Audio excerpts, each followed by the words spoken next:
Alright, so this is a review on Monica's album. It's called The Boy Is Mine. Pause. But that's the name of the album, innit? Called. I just feel awkward saying it.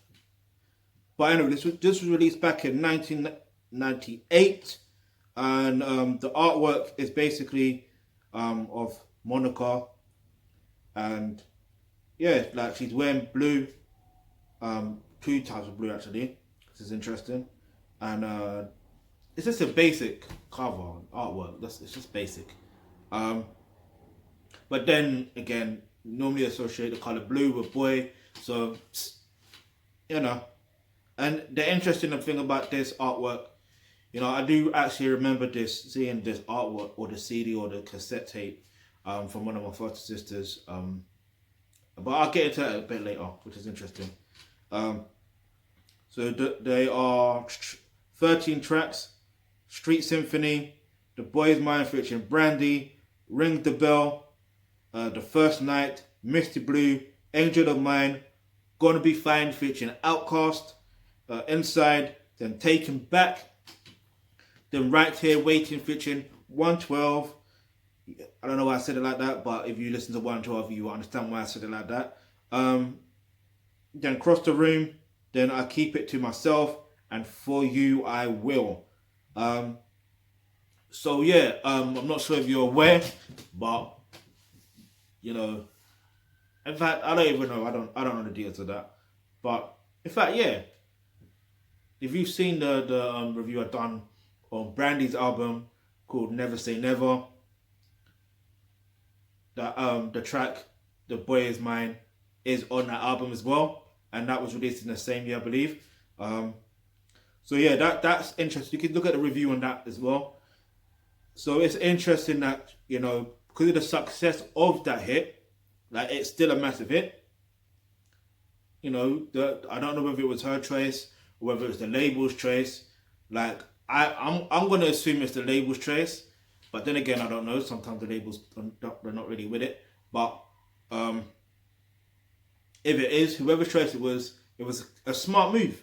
Because the song is successful, so why not title the album, do you see what I mean?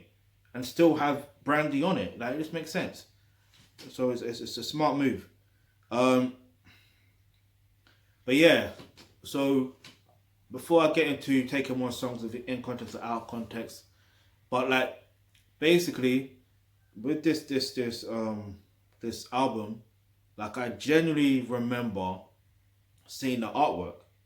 It's either seen the artwork or seen the post. It's seen the no. I'm trying to be, because I want to be real as fuck in it.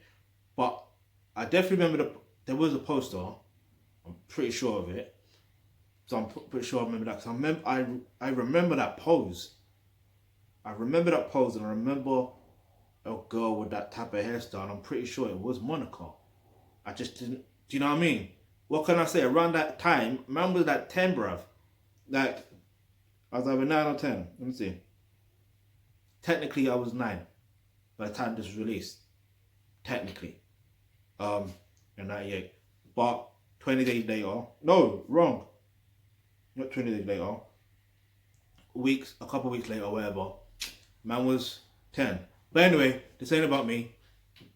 But the reality is, with this album, I do remember hearing it being played by one of my foster sisters, because there's a couple tracks that stood out when I was listening to it again. I was like, raw. Like, I'm getting certain memories, you know what I'm saying? Like, raw, okay. But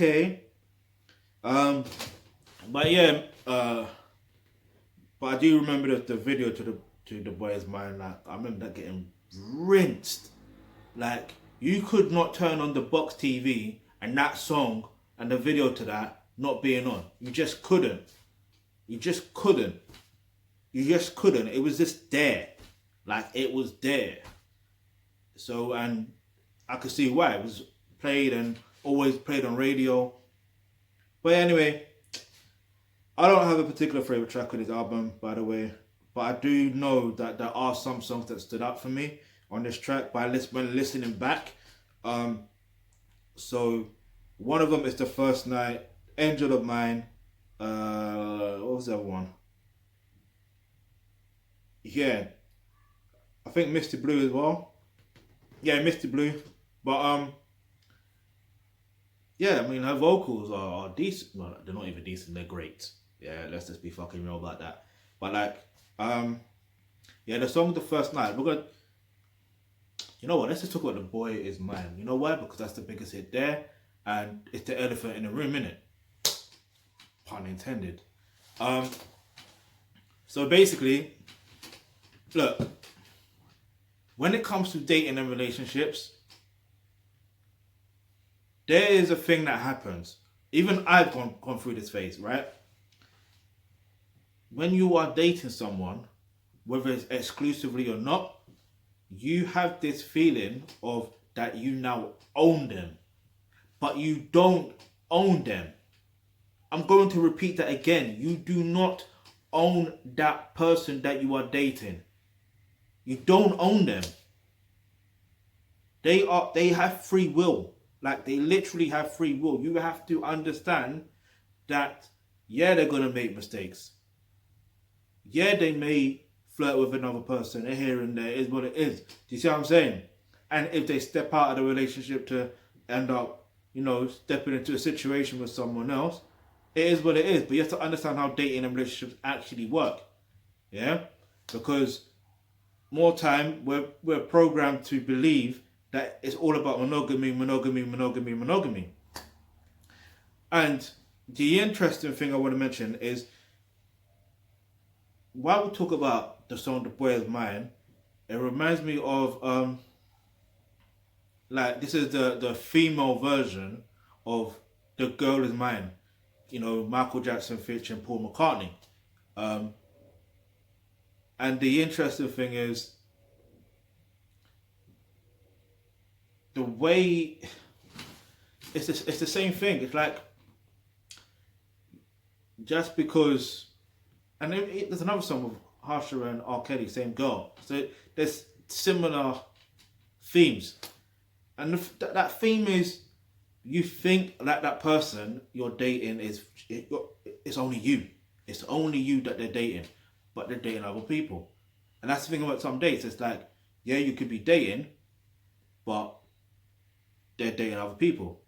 Yeah, you could be dating, and they may think that you're dating you're just dating them, but you're dating other people.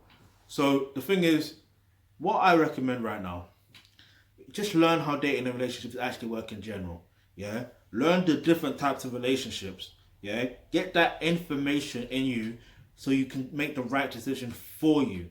Because even if it happens to the case where it starts off monogamous, but then either you end up flirting and end up getting in a situation and with someone else, then you feel guilty, or you may not feel guilty, or vice versa, then it's like, you can solve that problem. Everyone can win in this life.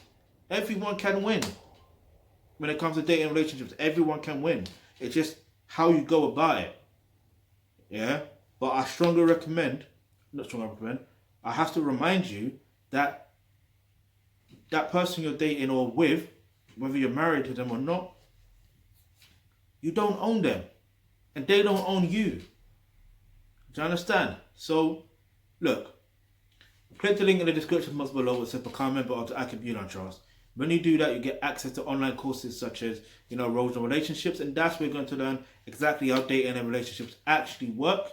Yeah, which is going to include every single piece of information that you need to know so you can make the right decision, so you don't end up wasting time and years of your life. Yeah, because that's the one thing you don't want to do. You don't want to waste time. Yeah, life is fucking precious, so you're better off having the right information.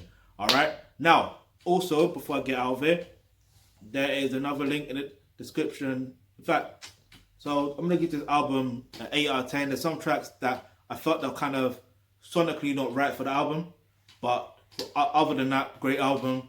The link to the album is in the description box below. Go stream that, go stream that, go stream that.